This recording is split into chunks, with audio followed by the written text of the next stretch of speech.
Thank you very much. I've got Dr. S's speech here, so I'm going to read it to you. Good evening, everyone, and congratulations, class of 2015. Congratulations and thank yous to your families and friends for supporting your journey through elementary, middle, and high school, and a special and deep thank you to all your teachers, past and most recent, for their dedication and commitment to you and to public education. I'm honored and humbled to speak to you this evening. Actually, you might find it interesting that the research about graduation speeches tells us that the most effective ones are seldom more than 15 minutes. You'll be happy to hear that I've kept that in mind as I prepared this talk. I also understand that what separates you from your diplomas is this speech, another reason to be brief. Deciding what to say to you turned out to be more of a challenge than I had imagined. I tried to answer two questions about the speech. What would actually be worthwhile to say, and more importantly, what would you find worthwhile to hear?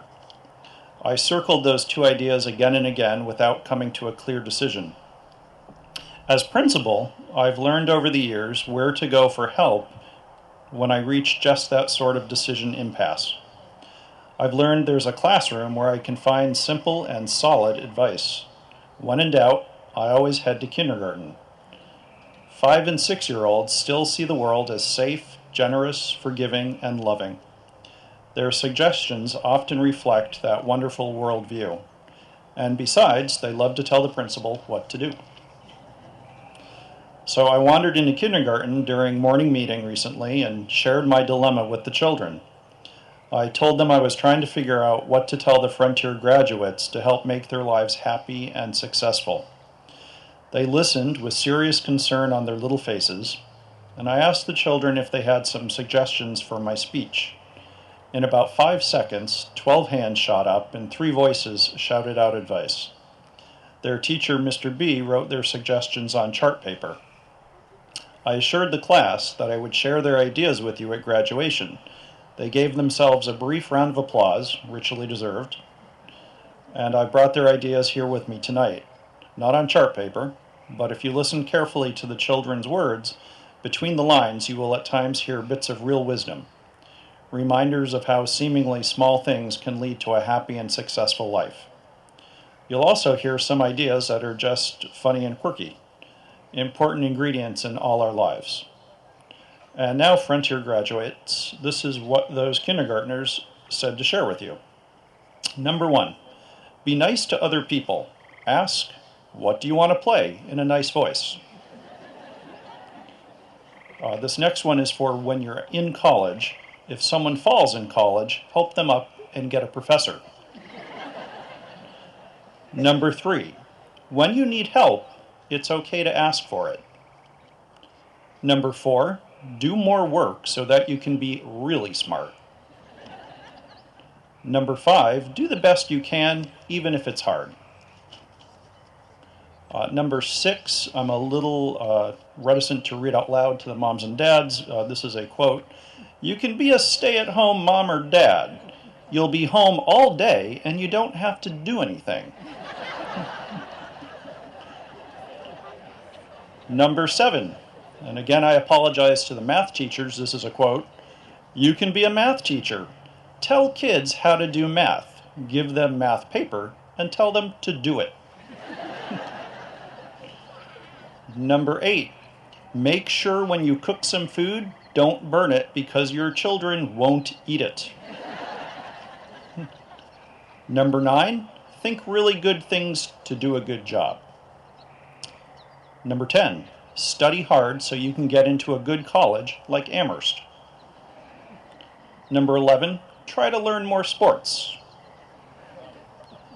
Number 12, if someone comes over and says, that's mine, get a teacher. Number 13, do jobs that are not very dangerous. Don't go to war. Number 14, if you study and get smart, when you grow up to be a mom or dad, you can tell your kids you were smart.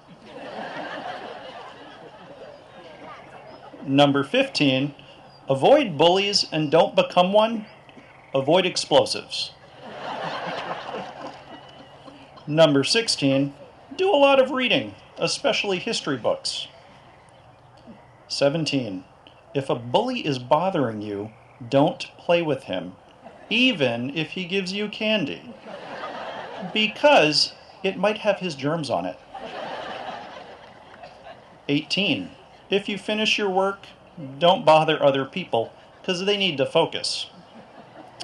19, even if it's not your trash and you see some litter, pick it up.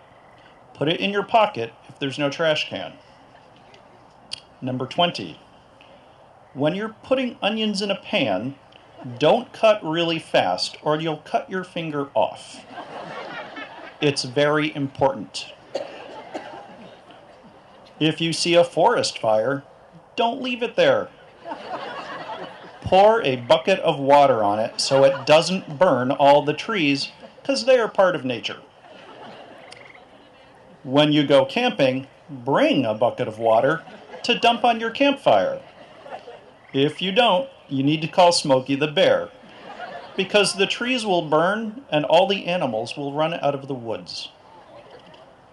Number 23, when you're done with your work, if someone needs help, you can help them. 24, figure out what you want to do by liking it. If you like it a lot, you should do that job.